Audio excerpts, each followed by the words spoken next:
Welcome to the Southern Weekend. We're taking an all-American themed road trip across the South. We'll make a patriotic pit stop in Charleston. Yeah, these little round holes here is where they patched bullet holes. Celebrate America's pastime as we swing through Louisville. One pass, 30 seconds, we'll have a baseball bat. Hop in a classic American car for an Elvis-themed tour of Memphis. So I want to take you to the first place that an Elvis Presley song was played. And experience the beauty of our coastal waters as we come face-to-face with dolphins in Mississippi. Yeah. So come join the adventure as we start the Southern Weekend. Hi, I'm Molly McKinney, and welcome to the Southern Weekend.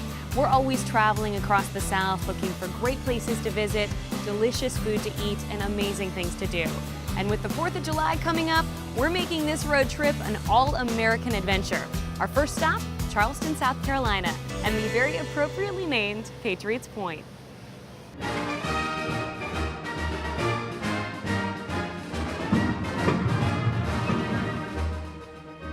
You always hear when you're visiting Charleston, South Carolina, that you have to come to Patriots Point. So tell me everything you can experience at Patriots Point. Well, right now we're walking on the flight deck of the historic USS Yorktown. It's World War II Korean, Vietnam era aircraft carrier. The USS Lafayette was right there to the left, a destroyer that was in World War II, Korea, and Vietnam. And we have the Cold War submarine, the USS Clamagore. And all those are sub-historic warships that you can get on and get interactive with. And we also have the Vietnam Experience exhibit. So there's something here for everybody, whether it's you just want to read about something, whether you want to get hands-on, whether you want to learn through video, through audio. We're trying to make it interactive and bring the museum so people can really walk through the steps of heroes. That's what we want them to do. It must be really special for veterans to come and see. It is, and we're very blessed. We have veterans from World War II all the way through Desert Storm. They come and they volunteer. Actually, we have a very special veteran to us. He is also our volunteer coordinator. And he's very special because Dick West was an Army engineer in the Vietnam War. So when you get out there, we thought that, he's the best person to give a tour of that to you. And we're really excited for you guys to get on the tour. Hey, Molly. Dick West, it's Dick. a pleasure to have you here. Nice to meet you. So what all can people see here? Well, it's set up in two parts. The first part is a Navy support base, and you'll see a lot of buildings like you would have seen in Vietnam. We have a bunker that actors created a scene from when the Tet Offensive started in 1968. And then the second part of this is a Marine fire base. Gosh, it sounds like an artillery support base. Well, we have the sound effects from this howitzer here. And also, this tank over here was designed to shoot down airplanes. But we didn't have any airplanes in Vietnam to shoot down. They didn't have that big of an air force. So this became very important on the ground to support the troops because they could lower those guns and fire a massive amount of rounds. Now, was this one used in combat? Well, that type of helicopter was commonly referred to as a Huey. Thousands and thousands of Hueys participated in the Vietnam War. They're used to bring troops in, and then this is a hospital one, which they call the dust-off.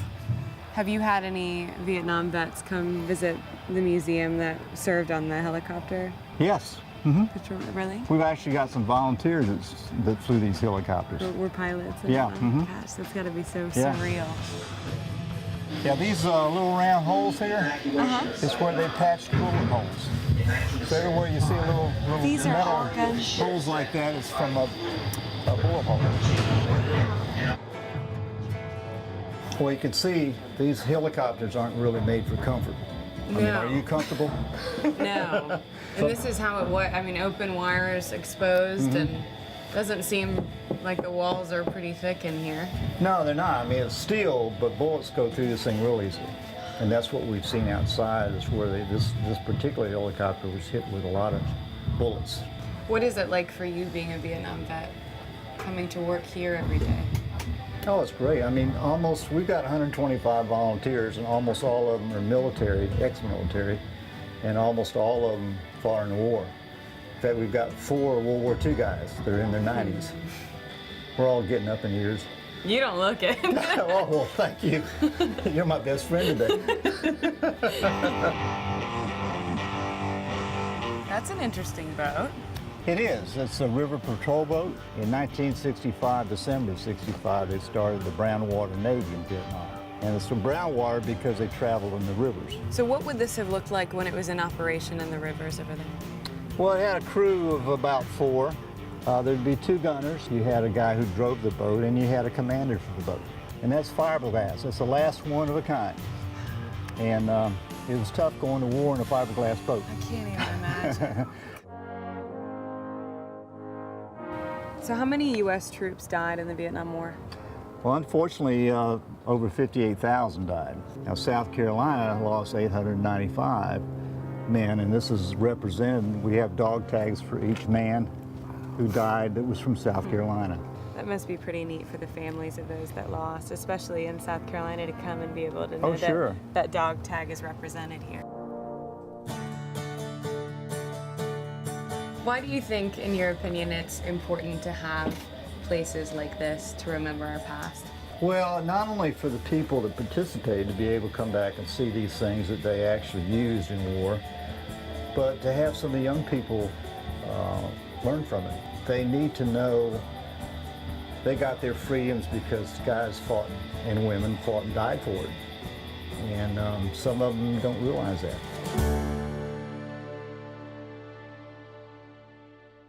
Next, our summer road trip heads for America's Gulf Coast and a date with a dolphin. Okay, we'll have him tell us a secret. Okay. So what we're gonna do is we'll have our hand down like this, and the count of 3, if you bring it up to your ear like you're listening really hard, then he'll give you a little secret. Hand like this. 1, 2, 3, bring it to your ear. Good job, that was very good. Welcome back to the Southern Weekend. There is nothing better than celebrating the 4th of July with a beach trip. Sun, sand, maybe catching a glimpse of a dolphin or 2. Well, at the Institute for Marine Mammal Studies in Gulfport, Mississippi, they're taking care of some of our coastal friends and teaching others how to protect them for years to come. So what we do is we bring nature close to people. You guys want to see Gabby dance? This is an interactive facility. Well, they can see dolphins, they can see sea lions, they can see fish, they can touch and feel stingrays, sharks. When you do that, your experience is everlasting. Let me tell you, the United States' largest dolphin population is right here in Mississippi and adjacent waters. This is because of the water being very fertile. This is also a nursery ground. This is where the babies are born. All right, so this is Apollo. He's one of the youngest dolphins that we have in our group. All right, we're gonna have him give you a nice big wave hello. Okay. But that tail is his. So he's gonna bring that tail up and give you a nice big wave. So one of the really interesting things about Apollo is that he's hearing impaired. Now what that means is that he can't always hear the whistle. So when he's under the water, you wanna toss that fish right in his mouth? When he's under the water or if he's away from the dock, we use a slap on the water or a target pole to tell him that he's done something correctly because he can't always hear the whistle. What is his story? How did you all acquire him? He was actually stranded in Louisiana, and he was originally rehabbed at the Audubon Institute in New Orleans.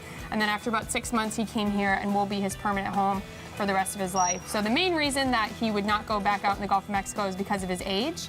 So he was stranded when he was probably about 1.5, 2 years old. And that's just too young. He wouldn't be able to find his family groups, or he wouldn't be able to survive on his own. But then on top of that, they do a hearing test, and they found out that he was actually hearing impaired, which would also be a factor. We'll have him do a little hula dance for us. Ooh. So give me his finger like this. Yeah, and turn it in a nice big circle.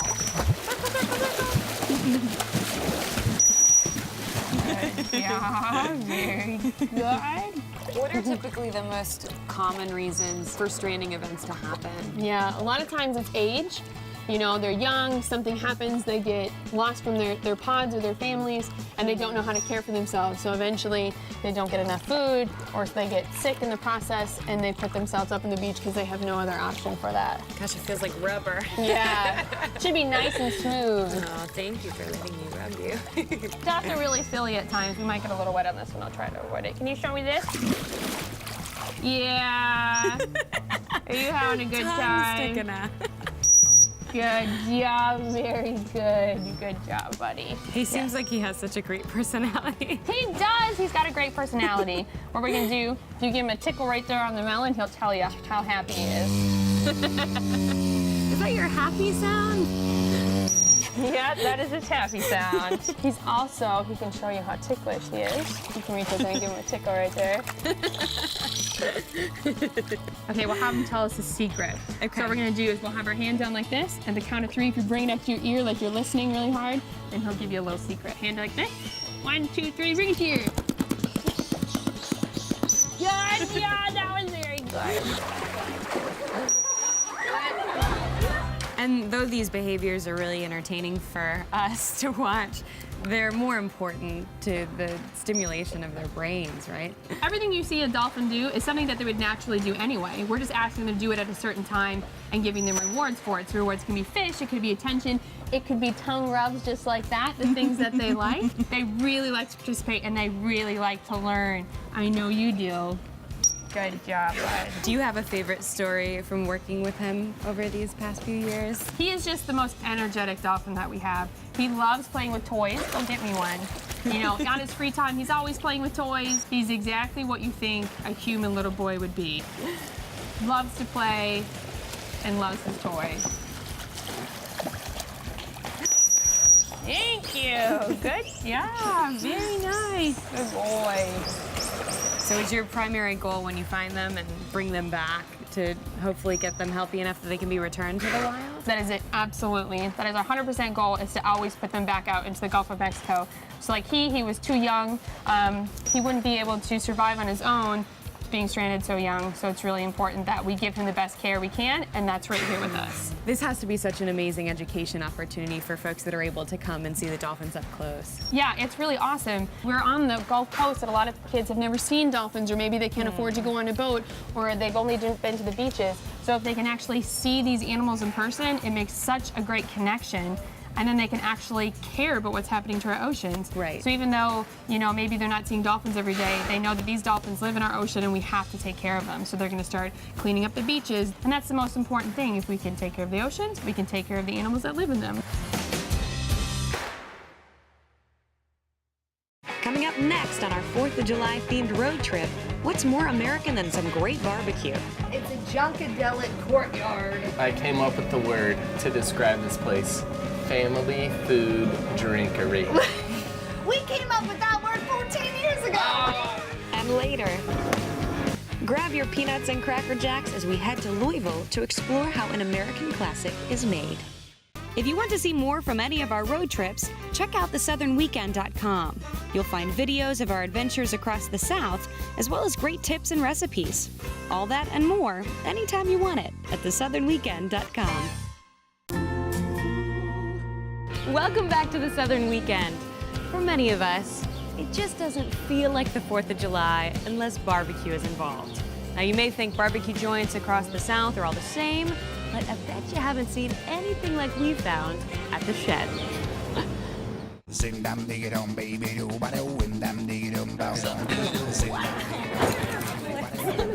Shed in all its glory, all right? Please. Is that like anything I've ever seen before? And beer service. We just call it the Shed. It's a Junkadelic courtyard. So when I came up with the word What? to describe this place. Family food drinkery. We came up with that word 14 years ago.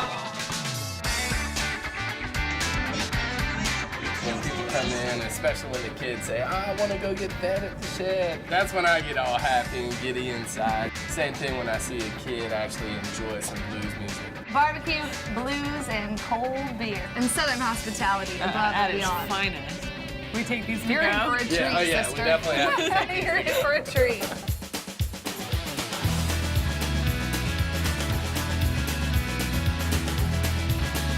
I don't even know where to look. Do you all know everything that you have in here? Actually, we do. The Shed story started with Brad being a dumpster diver and collecting all of this stuff while he was in college, and then he came home and wanted to open a restaurant, and I was little sister in college myself. You still are a little sister. Even though. Actually, let me tell you what, buddy. No doubt. But I was in college, when he graduated and came home, and he had all of his dumpster diving finds. He said, well, I'm going to build this little barbecue joint. And not only did the family get involved with that, but the community became involved. And we started having things like our tacky chandelier contest, people bringing their license tags, and just anything that, you know, everything has a story behind it. Is that a parachute? So that is a parachute. What a lot of people don't realize when they come into the shed by automobile is that we have a 500-foot pier. We also have 19 acres. So we have guys that are coming in semis and cars, planes, trains, automobiles, but also skydiving in. Are you telling the truth right now? Yes. Really? I mean, the shed is not just another barbecue joint. You have commuters coming in via parachute? And this guy said, hey, he's retiring the parachute, but he couldn't find a better place, and guess what? It's still hanging here at the shed. So you can get to the shed any way your heart desires, and we'll be here with cold beer, barbecue, and the blues. Is this what you had pictured when you started this place 14 years ago, or has this just been a combination of what's It's what I happened? pictured, you know, that we got a lot of junk hanging out, but essentially what puts us on the map is the food's good. No matter what, it comes down to the barbecue. Don't be scared now. All right, and you just want me to just I want sprinkle? you to hook it up now. Oh, hey, all right. Is that good? You happy See with this? that? Extra, yep. We keep it really, really simple because you know what? It's all about the beef. It's all about All the about beef. the beef. Then they make the song. Salt and pepper, a Smells little bit of so good. granulated garlic. So good. In the South, we do it different. We do that sweet Southern tomato base. And there goes And you're my getting phone. fired from the show, Brooke. She's out. Got a little bit of love on your hands. It's fine. All right, We gotta I'm gonna make give sure it the that rest. fire is rolling here. Okay.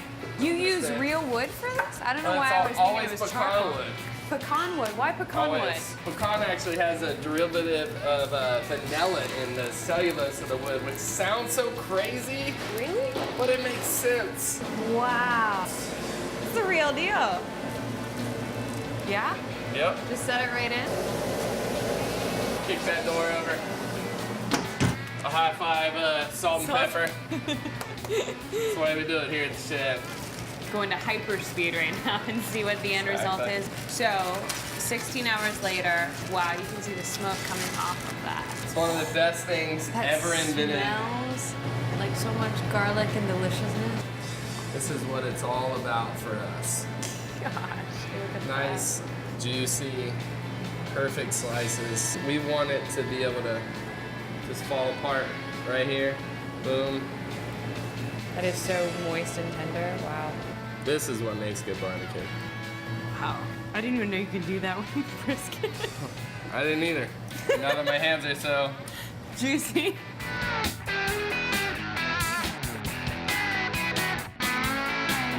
And it's all about Southern hospitality, barbecue, blues, and beer.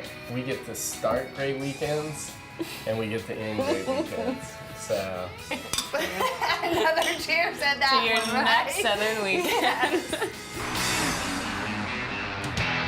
Up next on this all-American road trip, we're heading for the home of country music for a look at how some iconic concert posters are made. Literally, we're using wood and metal letters and hand-carved images. And later, we stay in the volunteer state to see where Elvis became the king of rock and roll.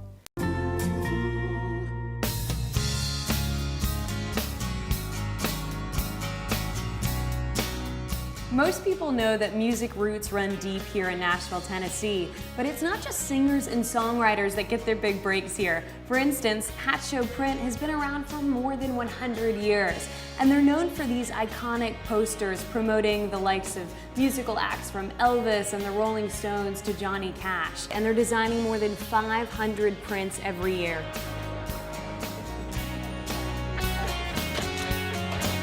Welcome to the shop, Molly. Thanks, Levy. I appreciate it. So, Hat Show Print started 1879. It was founded by two brothers, right? Charles and Herbert. What was it like when they first started this print shop? My definition of printing is a lot different than letterpress. Letterpress printing is literally we're using wood and metal letters and hand-carved images, hand setting them, blocking them into a press, printing them one piece of paper at a time, one color at a time. So it's a very slow process. How long does that take from the design phase all the way to delivery of the print? Because everything at Hatch is made by hand, the process itself of designing and printing the poster takes probably about a week. But there are very few shops that are doing letterpress printing right now. So they know they want something that's a bit of texture, a bit of history, but they don't realize what that means necessarily. And so we bring them along and educate them about how our process works and how it's different. I will tell you, we have over 100 jobs in line right now. What happens? They email you and say, we've got this file, we want you to print it, and it's... No, we can't. Our motto is preservation through production.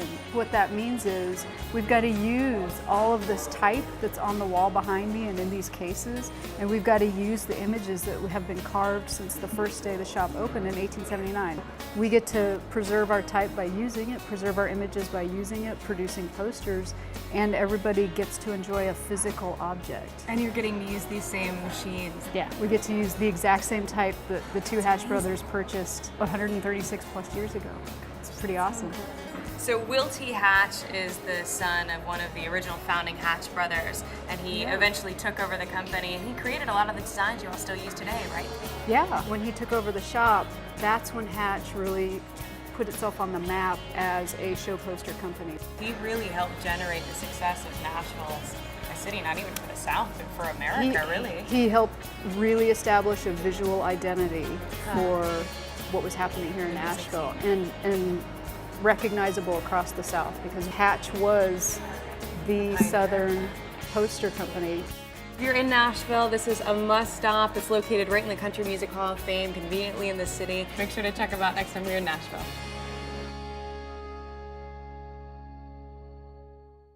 Up next, we hit Louisville, Kentucky for a swing through the Louisville Slugger factory and museum. This is really a priceless part of not only company history, but baseball history that's contained in this room. And later, we're celebrating the king of rock and roll with a tour around Memphis in a classic American car.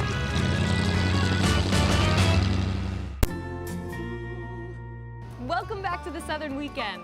We're celebrating America's Independence Day, the 4th of July, and what's more all-American than baseball? So we swung by the Louisville Slugger Museum and Factory to see how their iconic bats are made. If you're trying to decide where to spend your next Southern weekend, I promise you, Louisville, Kentucky is sure to be a home run. PJ. Molly, nice to meet you. Nice to meet you. Thank you so much for having us here. Welcome to Louisville Slugger. This is a big bat. It is 120 feet tall. It's made out of carbide steel, and it's an exact replica of Babe Ruth's bat. Come on, really? Yeah. Wow, it's bigger than most of the buildings on this block. Yeah, you can see it from pretty much anywhere in Louisville. I can't wait to see what you have inside if this isn't the entrance. Yeah, absolutely. Come on and check it out.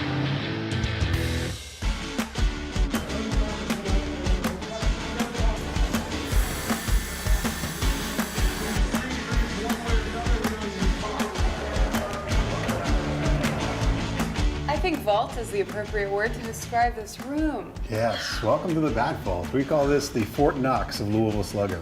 It's a great word for it. Maybe some white gloves over here. We got to handle these artifacts with some white gloves. Now our cataloging system is pretty simple. It's a letter followed by a number. So in other words, A99 model. That's a Hank Aaron model. He was the 99th guy with the last name that started with A to have created a model for us. Now the ones that you're standing by over here, you're looking at the R43 over here. That's the Babe Ruth model. So here's the R43 model. What is this? This is actually ash. That's northern white ash. Wow, this is sentimental. That's really important part of our company history there. And so what you're looking at here, this is really a priceless part of not only company history, but baseball history that's contained in this room. Wow. So what we're looking at here, these are called billets, B-I-L-L-E-T. That's what we're going to use to shape into our baseball bats. You can hold that. It's about a 5-pound piece of wood. Yeah, it's about 5 pounds, and we're going to turn it into about a 2-pound baseball bat. Cool. So what's the next part of the process? Next part, we're going to take it to our lathe, and we're going to shape it into a baseball bat. Okay. You want to actually take this letter? Sure. No, we're going to put this one back. So how did the company get started? Well, it started back in the 1880s. 1884, a young kid named Bud Hillerick is working for his dad's woodworking shop about 10 blocks from where we're standing right now. Now, young Bud decides to play hooky from work one day, go catch a ball game. His favorite team was the Louisville Eclipse. Well, the star of that team back in the 1880s was a guy named Pete Browning. Well, Browning breaks his bat. So young Bud comes up to him after the game and says, come back to my dad's woodworking shop. I'm a huge baseball fan. I'm really good with wood. I think I can make you a better baseball bat. So Brown agrees, comes back to the shop. Bud makes him a bat to his exact specifications. Next day, Brown goes out, gets 3 hits with it, goes 3 for 3. Well, word spreads. Pretty soon his teammates look at one of those bats. Pretty soon everyone in Major Leagues is. Here we are, 130 plus years later, we're the official bat of Major League Baseball.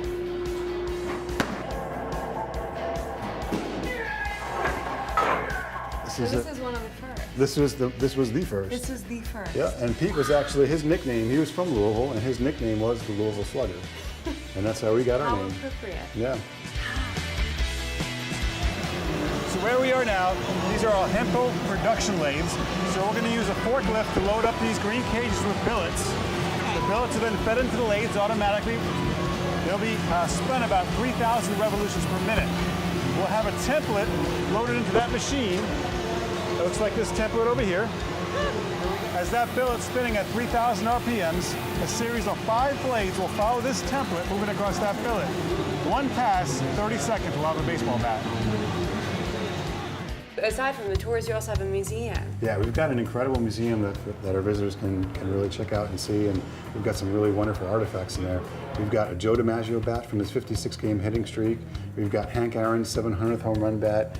One of the really neat things is we have a section there called Hold a Piece of History. Visitors come in there, they can get their hands on game-used artifacts, pose and take a picture with it, hold a Mickey Mantle bat or a Johnny Bench bat or Derek Jeter, actual game-used bats, and they can pose and get some pictures taken with them.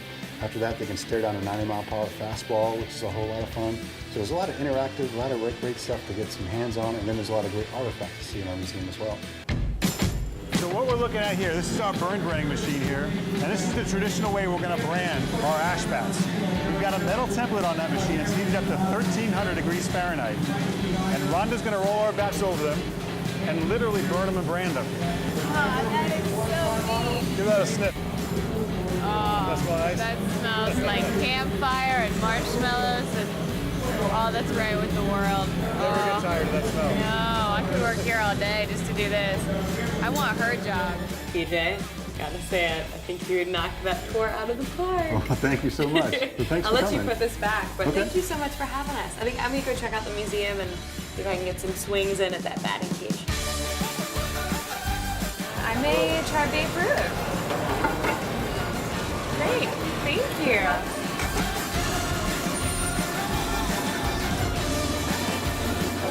It's fun.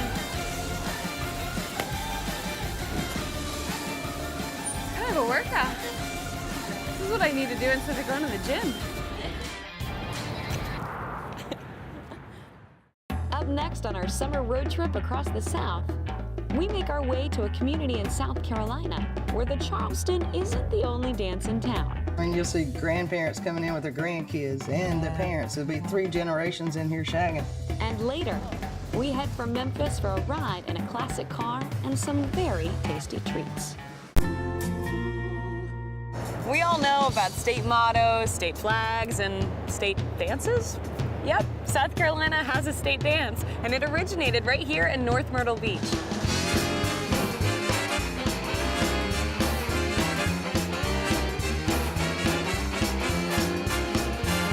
People come from all over to Fat Harold's for a couple different reasons, but probably the main one they're coming for is to dance, and not just any kind of dance. It's the shag dance. How would you describe what the shag dance is from a technical standpoint? It's like a slowed down version of the jitterbug. A little bit of Charleston from it. And it is a state dance, South Carolina. Carolina Beach tries to claim it too, but we claim it too. No, it's a South Carolina state dance. South Carolina state dance. So how long has Fat Harold's been around? He's been in business since 1963. And who is he? Fat Harold Besant, our beloved. He passed away on us May the 22nd of this past year. I'm so sorry. And he was a lovely man. He'd give you the shirt off of his back. He's done so many things.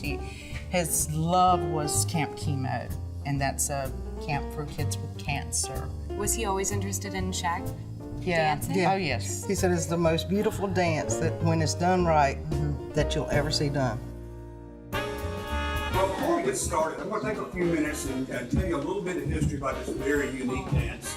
The jitterbug was a 4-beat dance, and it was extremely fast. So they took that fast dance and they slowed it back down like the original Lindy by adding 2 steps to the back of the basic. Now that slowed the dance down, but it was still a whole bunch of bopping up and down and jumping and kicking. It was still a fast dance. So somebody quit turning and started kicking straight toward their partner.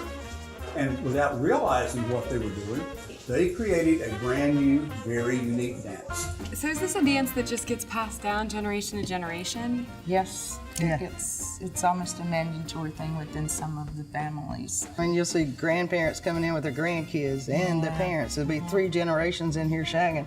It's unbelievable. 1 and 2, 3 and 4.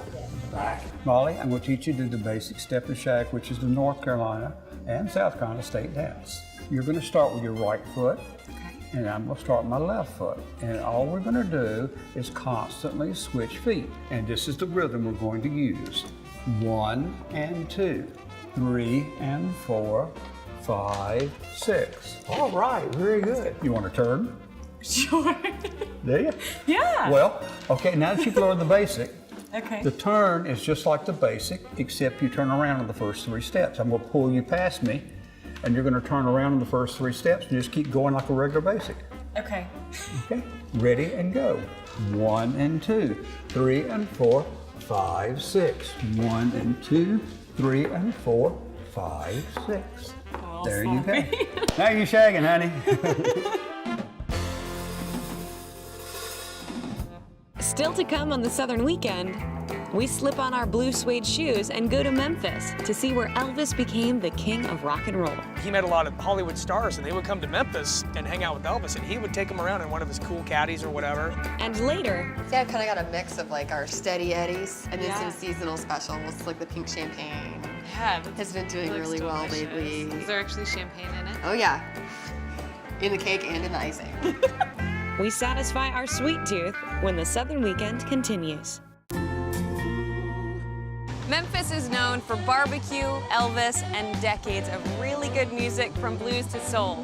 And if you want to learn more about the history of this city from a music scene perspective, I'm told these are the guys to get a tour from, and that they know how to ride in style. You look like my ride. I'm your ride. Very good. Man, I like Memphis already.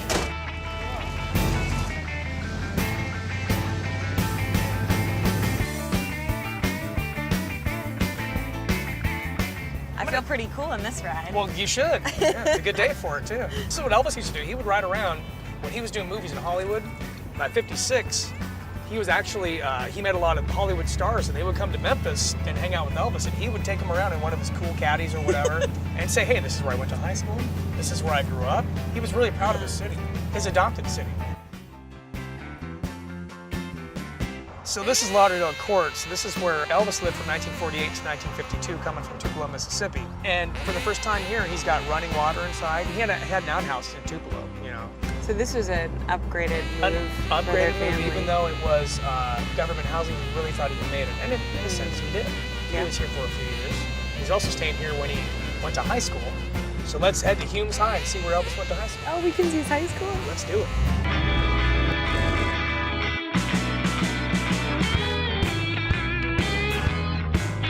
So this is it? This is it. This is Elvis Presley's high school, Humes High. He graduated here in 1953, and he was told by his mother that he had to be the first Presley to graduate high school, and he was. He didn't get the best grades in school. He actually got something like a D in music, believe it or not, which I think is ironic. But anyways, he went ahead, and he actually won first prize in the talent show here, because as he was going to high school, he wasn't real popular. He was kind of a country boy, you know? His mother used to walk him hand in hand here. Now, he's about 13 and 14, but let me tell you why. First day of school, he gets here. Remember, he's from Tupelo. About a class of 600-700 people in his middle school there. He gets here, there's over 1,000. So he's, you know, in the big city, new school. He's right here on the steps, okay? That bell rings, he watches everybody scurry in, and he stays. He's frightened, he runs home. And his mother says, Elvis, what are you doing? Why are you home? He's like, I saw all these kids run into the Humes High, and I was so afraid that I'd go in there and get lost and you'd never find me again. So they say, well, after that, she said, well, you're going tomorrow and every day after that. But then he gets picked on by the kids. And then he goes until that talent show, he gets first prize, he sings a couple songs, and the rest is history.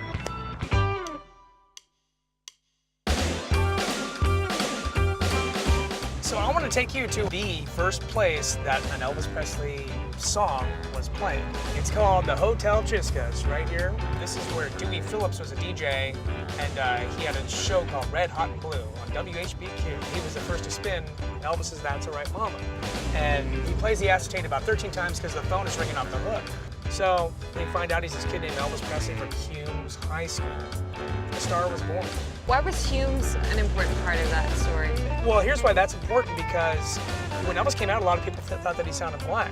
And he was interviewed the day that that song was played, and by Dewey Phillips. And Dewey wanted to set it straight so people knew he was white. And he said, "Where did you go to high school? Or where do you go to high school?" And he says, "Humes High." And right when he said that, everyone knew, because the segregated South, Humes was a white school. So this kid who sounded black was actually white. Did he grow up around music? Did he teach himself how to play? He did, and as a matter of fact, at Lauderdale Courts, he would practice the guitar by listening to country music like Hank Williams, blues music. So he learned how to sing in church. Back in the South, that's where you sang, and that's where you learned to sing, you know. And he would go to a lot of black churches, listen to how they sang.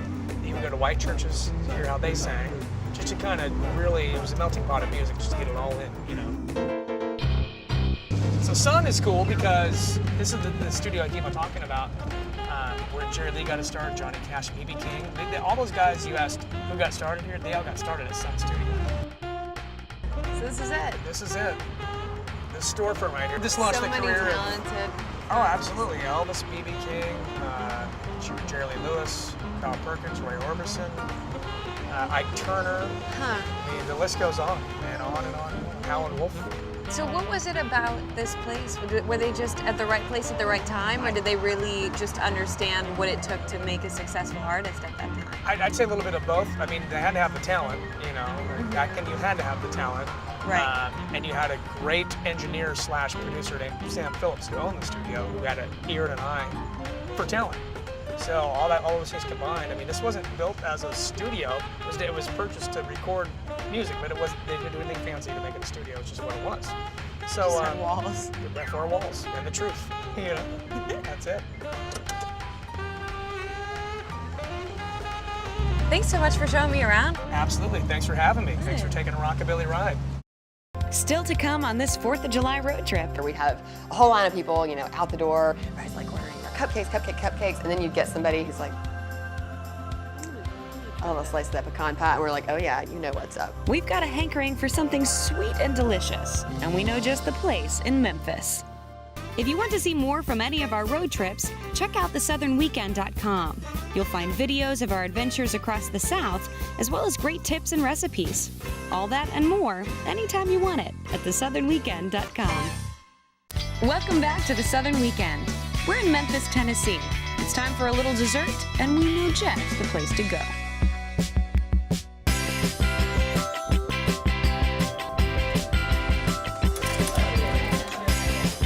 So was baking just kind of therapeutic for you? It was just a hobby, and Yeah, just kind of, I always did this as a hobby and never really took it very seriously. I was a major insomniac. If I wasn't reading at 3 or 4 in the morning, I was just kind of like, oh, I'm gonna make some cookies, and then I'm gonna eat some cookies, and then maybe I'll take some down the way and like share with people in my apartment. That's kind of how it started. And then people are like, oh, hey, I'm having a party on Friday. If you can't sleep Thursday night, how about you hook me up, you know, I'll pay you for your time. And yeah, I mean, I didn't take it real seriously until it started to grow and was just like, oh, I'm busy.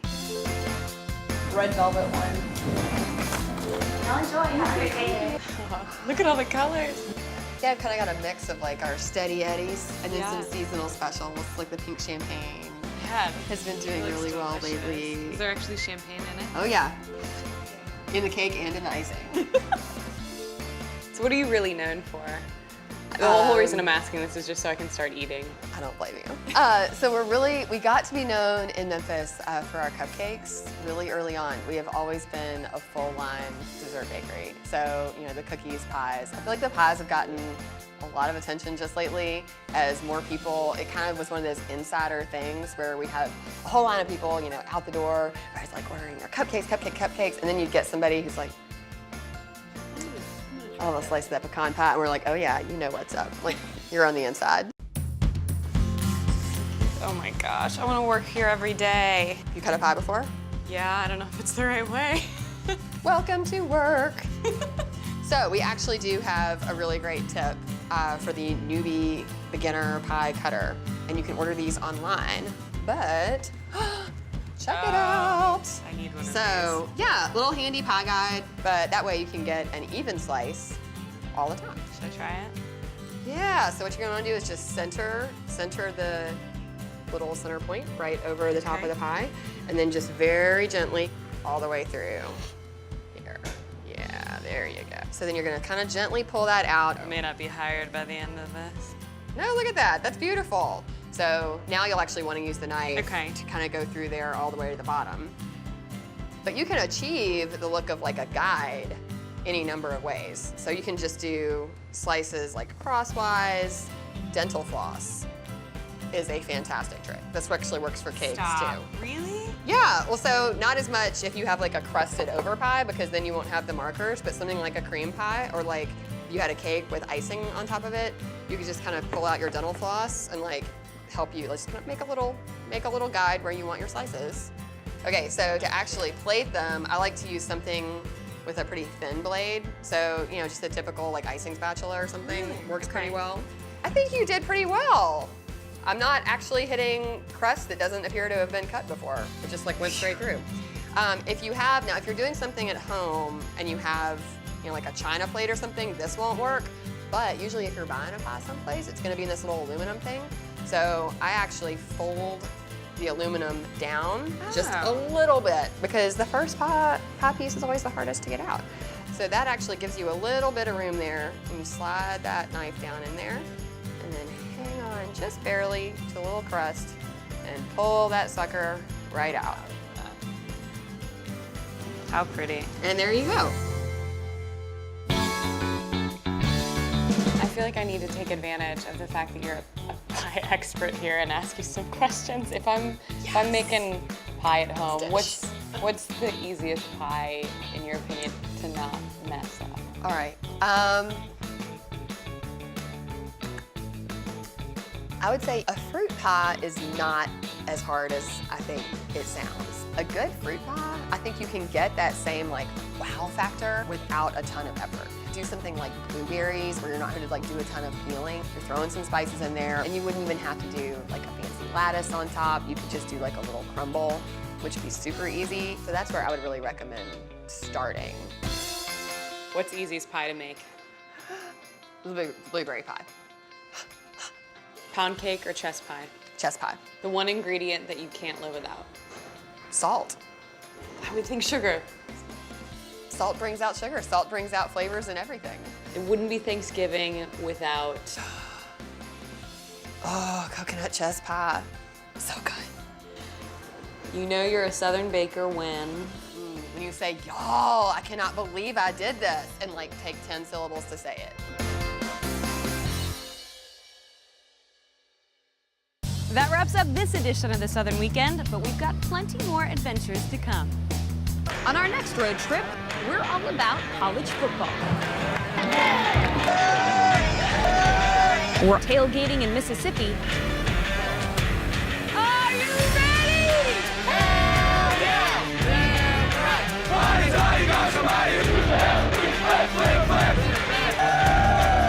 Sailgating in Tennessee. And experiencing plenty of great food as we prepare for the start of football season. Until then, I'm Molly McKinney. Thanks for joining us, and we'll see you next time on The Southern Weekend.